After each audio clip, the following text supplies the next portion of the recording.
everyone. In the book, How to Stop Procrastinating, Steve Scott discusses several tips for reducing procrastination in your life. And I think that a planner can come in handy when putting these tips into practice. One of these tips is to conquer quick and small tasks by completing them immediately. The author says that by ignoring the activities that can be easily resolved, we build them up in our mind as being tougher than they actually are.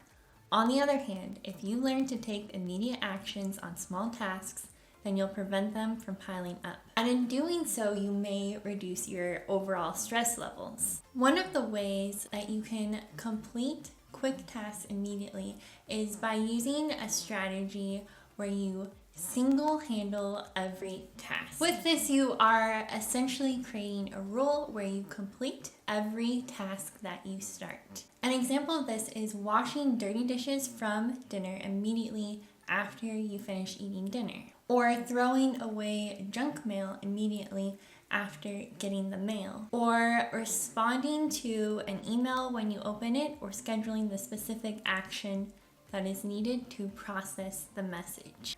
You can identify quick and small tasks using your planner by creating an insert where you time out different tasks that you don't enjoy doing and write down how long it takes to complete each task. I did this with my how long does it take insert, where I timed out how long it took for me to complete certain chores, and it helps me to realize that things don't take as long as I think they take. For example, I realized that it only takes 4 minutes to unload the dishwasher. It makes each task much less of a big deal, and it makes it easier to get started on them when you realize that they don't take very much time. The second strategy is to use the 2-minute rule from David Allen's book, Getting Things Done, when you are brainstorming or brain dumping the tasks that are going to go on your to-do list. Instead of scheduling when you're going to work on them in your planner, if they take less than 2 minutes to do, you can get them done immediately. And that way you can immediately check them off your list. But of course, if it takes more than 2 minutes,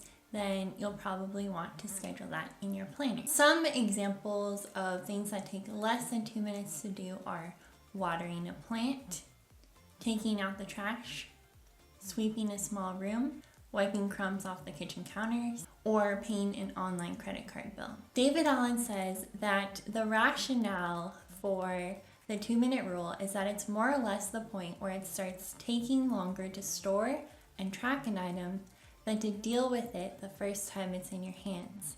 In other words, it's the efficiency cutoff. And I have found that it can really help to kind of batch all these 2-minute tasks together, which is where the brain dumping list or the monthly list can come in handy because you have them all written out.